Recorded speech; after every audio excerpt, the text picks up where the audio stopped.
In a sign of the growing cost of living pain, it's been revealed a record number of Australian households have been forced to take up energy hardship plans. And it comes 3 years to the day that Labor first promised that your power bills would be $275 cheaper by 2025. Live to Trudy McIntosh now. Trudy, take us through these hardship numbers, first of all. Yeah, Laura, we often speak in the abstract, don't we, about cost of living pressures and how big of an electoral issue it's likely to be. But this latest data out of the Energy Regulator shows just how many households are having to go on energy hardship plans in order to ensure that the lights stay on. The increase here, it's now over 130,000 households on these payment plans as of June this year, and that compared to just under 96,000 from 12 months earlier.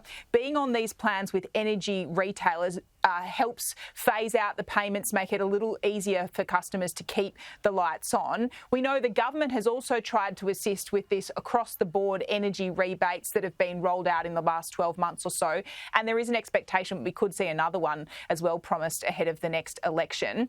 But what about that headline election promise from before the last election from Labor? 3 years to the day that Labor promised that power bills would be reduced by $275 by 2025.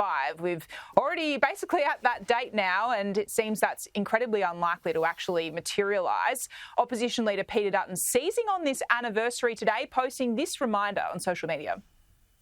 Remember when Anthony Albanese promised to cut your power bills by $275 a year? That was 3 years ago to the day. And he didn't just promise it once. $275. Labor said it 97 times before the last election. But what's he delivered? Well, electricity prices are now up to $1,000 more than what Labor promised. I dare guess that's a sneak peek into what we're going to see when we finally head into that election campaign in the new year. Last week, I should say, Chris Bowen, the Energy and Climate Change Minister, though, on this program, refusing to concede that that will become a broken promise. Well, the modelling is there that we released from opposition. We're not walking away from those policies. Why is it so hard to say, Minister? Seriously. You promised $275 off their bills by now in 2021. That hasn't happened. And we can read all the reports, but the only report people are reading is when their their bills go in their letterbox, right? And when they get those energy bills, they're seeing a $75 a quarter rebate from the Albanese government. In some states, they're seeing a state rebates. It's artificial, and they're still paying for it. It's their taxes. Well, there you have it. 3 years to the day, $275. And just to give you some idea, Trudy, when he promised that bills were on average around $1,600, now they're around $1,900. Yes, even if you take the rebate into account, that taxpayers are paying for anyway.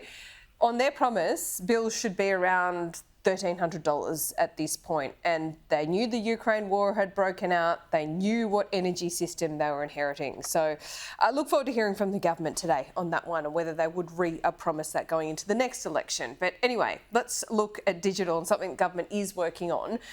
We have more details this morning on how essentially tech giants, and this is a speech from Stephen Jones, and he's given a little bit more detail on how they want to clamp down on tech giants and anti-competitive behaviour. Yeah, the concern here, Laura, we flagged it yesterday. The government wants to go after the so-called gatekeepers. This is the app store providers, Apple and Google. Stephen Jones painted a picture for us yesterday as to how this would work in practice, but fleshed it out a little more last night in this speech, giving the competition watchdog greater power to try and level the playing field here on what essentially at the moment is an overwhelming stranglehold that these app stores actually have in terms of the marketplace. He ran out through last night what they're trying to actually prevent them being able to do. First thing would be to stop them unfairly preferencing their own products. Also, stopping them from forcing customers to actually have to purchase their product in order to use another one. And the last one here is stopping the platforms preventing customers from switching to better options. So this is about trying to address that huge market imbalance that's there. It's a noble task, but one that's probably pretty hard to do. It will require legislation, so likely to be something kicked beyond the next election. But both sides of politics believes more needs to be done to take on the tech giants, Laura. Trudy, thanks so much.